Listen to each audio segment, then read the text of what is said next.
দিদি, উফ, বরণের মতন একটা শুভ কাজ করতে শুরু করলাম, তুই তার আগে কেন বাধা দিলি ছোট? দিদি তুমি এত বছরের নিয়মটা ভেঙে দিচ্ছ? মানে মা কি নিয়ম ভেঙেছে? বারে, গুরুদেবের অনুমতি নেওয়া হলো না, অনুশ্রীর গোষ্ঠী বিচার করা হলো না, তুমি ঈশানের সাথে বিয়েটা দিয়ে দিলে দিদি। আর তারপর এখন তুমি আবার বরণ করে ওকে ঘরেও তুলছো। না, এই পুরো বিষয়টাতে একটা শুভ মুহূর্ত জানা হলো না গুরুদেবের কাছ থেকে। এই কাজটা অনুশ্রীর জায়গায় অন্য কেউ হলে তুমি করতে পারতে দিদি। ছোট, দেবলিনা নামের কালো মেঘ বাড়ির উপর থেকে সরে গেছে, আর দাদা ফিরে এসেছে এত বছর পরে।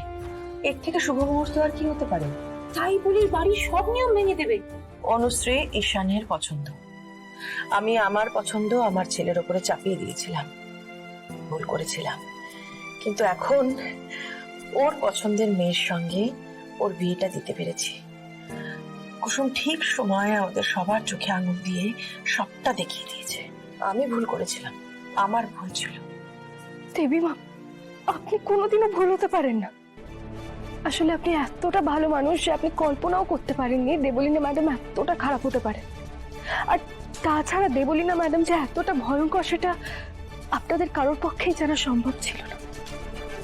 তাছাড়া মা, আমিও অনেকটা পরেই জানতে পেরেছি এই পুরো বিষয়টা। মা, দেবলীনা শুধু আমাকে না, এই পুরো পরিবারকে ঠকিয়েছে। কথায় আছে না, শেষ ভালো যার সব ভালো তার। তাহলে এখন আমরা এসব নিয়ে কেন আলোচনা করবো দেবী মা? ঠিক বলেছো তুমি, একদম ঠিক বলেছো কুসুম। আমার ছেলেদের পছন্দই আমার পছন্দ। জানি অনুশ্রী বাড়ির লক্ষ্মী, বাড়ির লক্ষ্মীকে সদর দরজায় দাঁড় করিয়ে রাখলে তো বাড়ির অমঙ্গল হবে।